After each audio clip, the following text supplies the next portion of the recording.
Oi, tudo bom contigo? Bom, gente, o vídeo de hoje é mais um daqueles que eu venho aqui contar pra vocês histórias e casos reais. Antes de começar o vídeo, eu quero pedir, por favor, já se inscreve no canal, curte esse vídeo, compartilha com seus amigos, comenta aqui embaixo o que tu achou ou algum caso que tu queira que eu traga pra cá, tá bom? Isso me ajuda muito, me deixa muito feliz e faz mais pessoas conhecerem aqui o meu canal e o meu trabalho. Nascido no dia 17 de março de 1942 em Illinois, Estados Unidos, John Wayne Gacy era o segundo filho, tendo duas irmãs, às quais ele era muito apegado juntamente com a sua mãe Marion. Já John Stanley, o seu pai, era um homem alcoólatra extremamente agressivo que constantemente praticava bullying e homofobia com seu filho por ele ser muito apegado à mãe.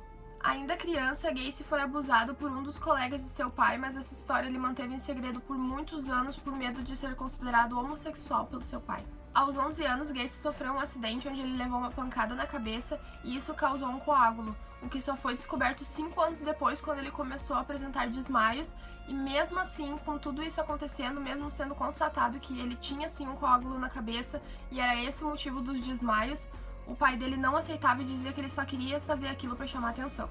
Quando completou maioridade, Gacy se mudou para Las Vegas e lá ele conseguiu um emprego no necrotério, onde muitas das vezes ele acabava dormindo lá por ele não ter dinheiro para voltar para casa, porque o salário era baixo e essas coisas, até que um dia ele passou a noite sozinho com o cadáver de um adolescente e praticou necrofilia. Aos 22 anos, Gacy se mudou para Springfield, onde se casou com Carole Ruff. Tempo depois, ele acabou se mudando com a família para Waterloo e a partir daí a vida dele mudou completamente. Ele estava casado, tinha 2 filhas, também se tornou gerente de 3 franquias do restaurante KFC, no qual o seu sogro era dono, e até mesmo recebeu um pedido de desculpas do seu pai. Então ele abriu uma espécie de bar na casa dele e para lá ele levava funcionários das franquias dos restaurantes, inclusive os menores de idade, e lá ele os embebedava e tentava molestar eles. Em 1967, Gacy levou um adolescente para casa dele, embebedou ele e tentou molestar ele, porém o adolescente não aceitou, e então Gacy ofereceu uma quantia em dinheiro para ele não contar aquela história para ninguém, porém o adolescente contou para os seus pais, os quais denunciaram Gacy e ele foi condenado a 10 anos de prisão. Desses 10 anos ele cumpriu apenas 18 meses por causa do bom comportamento. Logo depois que ele saiu da prisão, a esposa dele se separou dele e foi morar em outra cidade com as filhas. Quando teve liberdade, ele voltou a morar em Chicago com a mãe dele, onde ele conseguiu um emprego em alguns restaurantes, mas menos de um ano depois ele foi novamente acusado por tentativa de estupro, só que essa denúncia foi retirada quando o menino não apareceu no tribunal. Com o trabalho e com a ajuda da mãe, ele conseguiu comprar uma casa para ele e logo depois ele abriu um negócio no ramo de construção, o que deu muito certo em pouco tempo. Em 1972 ele ficou noivo e uma semana antes do casamento ele foi novamente acusado, só que o adolescente que denunciou ele retirou a denúncia por ter recebido uma quantidade de dinheiro. Até que em uma viagem de trabalho, Gacy estuprou um de seus funcionários. Esse mesmo funcionário foi até a casa dele e bateu muito nele. Depois de todas essas acusações, a imagem dele não estava nada boa e para tentar limpar, tentar amenizar as coisas, no ano de 1975 ele entrou para o grupo Jelly Jokers e criou o personagem Pogo, que era um palhaço que fazia visitas a hospitais e também animava festas infantis. Além disso, ele também era católico praticante, tendo posições de liderança em comissões religiosas, era também membro da Defesa Civil de Illinois, comandante da Defesa Civil da cidade, tesoureiro do Partido Democrata, empresário e chegou até mesmo a ser considerado o homem do ano na cidade. Ele fazia todas essas coisas para tentar esconder o que muitas pessoas não sabiam sobre ele, tentando manter a imagem de cidadão de bem. Só que ele começou a levar diversos homens para casa dele, na maioria adolescentes, e isso causou uma grande desconfiança na esposa dele, que um dia foi mexer na garagem, que era onde ele ficava com esses homens, e encontrou pornografia gay lá. Quando ela questionou Gacy pelas coisas que tinha encontrado lá, ele se assumiu bissexual e também disse que a partir daquele dia eles não fariam mais sexo. Pouco tempo depois ela pediu o divórcio. Depois disso, divorciado e com a casa só pra ele, ele começou a cada vez mais levar adolescentes lá pra casa dele pra cometer os crimes. A primeira vítima fatal de Gacy foi um adolescente que dormiu com ele lá e foi assassinado na manhã seguinte. Depois disso, ele começou a agir de uma maneira padrão que se baseava em convencer adolescentes a irem até lá com promessas de emprego e também prometendo bebidas e drogas. Quando esses homens iam até lá, Gacy os algemava numa espécie de truque de palhaço e quando essas pessoas estavam presas, ele começava a torturar, fazia uma série de coisas terríveis e depois estrangulava a pessoa até a morte e enterrava debaixo da sua casa. Normalmente ele fazia todas essas coisas e depois matava a vítima, até que um dia ele levou um adolescente até a casa dele, o torturou, estuprou, fez diversas coisas terríveis até que essa adolescente implorasse para que ele o matasse.